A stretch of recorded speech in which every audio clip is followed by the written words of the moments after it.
draw some sketches of inverse trig functions, other than the basic ones which we have seen. So if I had to draw something like this, 5 times the inverse sine of x on 3, so some sort of dilation is happening. The easiest way I think of doing something like this is to go, well, I know the domain of the inverse sine function is in between -1 and 1. So in this case, instead of x being in between -1 and 1, x on 3 is in between -1 and 1. And that gives me the domain quite quickly. Okay, I'm going between -3 and 3. Now I can do a similar thing with the range. Of course, I divide by the 5. And that would go in between -pi on 2 and pi on 2, therefore I now know my range. And essentially the graph is exactly the same, I'm just going to change the numbers on the axis.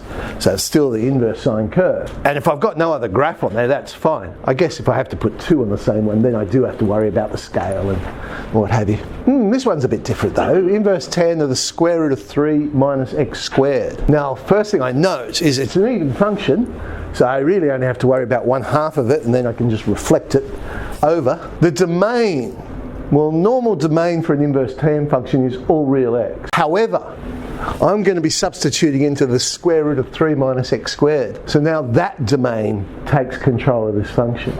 And that would have a domain of x is in between -√3 and √3. The range then, well, when I have a restricted domain, let's have a look at the endpoints, see what's happening. If I substitute in √3, I get the inverse tan of 0, it's 0. I'm not going to worry about -√3 because it's an even function, I know that's going to be the same. The middle of it then, so x equals 0, I get pi on 3. And for this one, that's probably going to be enough to say that's the range, because what I do know about the inverse tan function is it's a continually increasing function. So what I should end up with, hang on, let's draw in my points. I know I'm going to be starting here at 0, and inverse tan is a continually increasing function, so it's just going to go from here to here. However, because it reflects, now when it goes to the right hand side, it must end up being a decreasing function, which means something like that. The inverse sine of sine x, I know it's going to have something to do with y equals x, because inverses cancel each other out.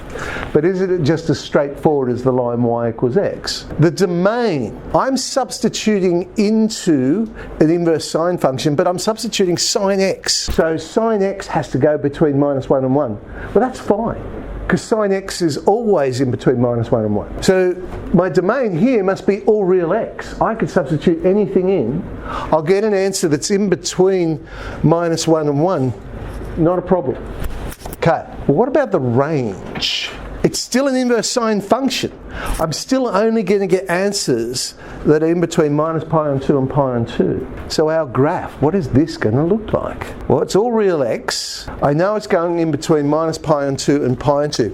Because it's based on y equals x, that's why on the horizontal scale I've chosen the radians, if you like, because y equals x is going to make it easier to plot points. Now there's the piece that goes in between -pi on 2 and pi on 2. I know basically it's y equals x. But once it gets here to pi on 2, I know it doesn't keep going like y equals x, because my range is in between -pi on 2 and pi on 2. So what is it doing?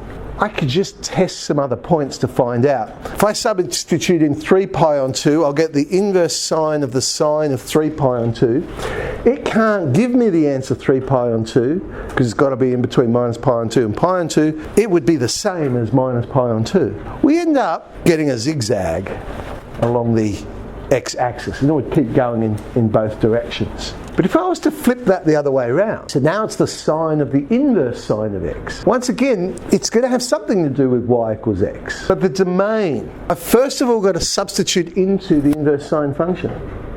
So I know the domain is going to be -1 to 1. I can't substitute in any other values. The range then, again, restricted domain, let's see what we get. When x equals 1, we get 1. Well, we kind of expect that, sine of inverse sine. When x is -1, I get -1. When x is 0, I get 0. And so this y equals x. All right, my range is also going to be in between -1 and 1. Oh yeah, y equals x. So what do I get when I draw it? Now I'm marking in 1 and -1 here. It's simply just that piece of the line, y equals x. It doesn't exist outside that. A little bit different to the other way around. The first one we got the zigzag, this one we just get that piece of y equals x. So with these sorts of ones, a bit of investigation is needed to work out which piece are we drawing. 17C.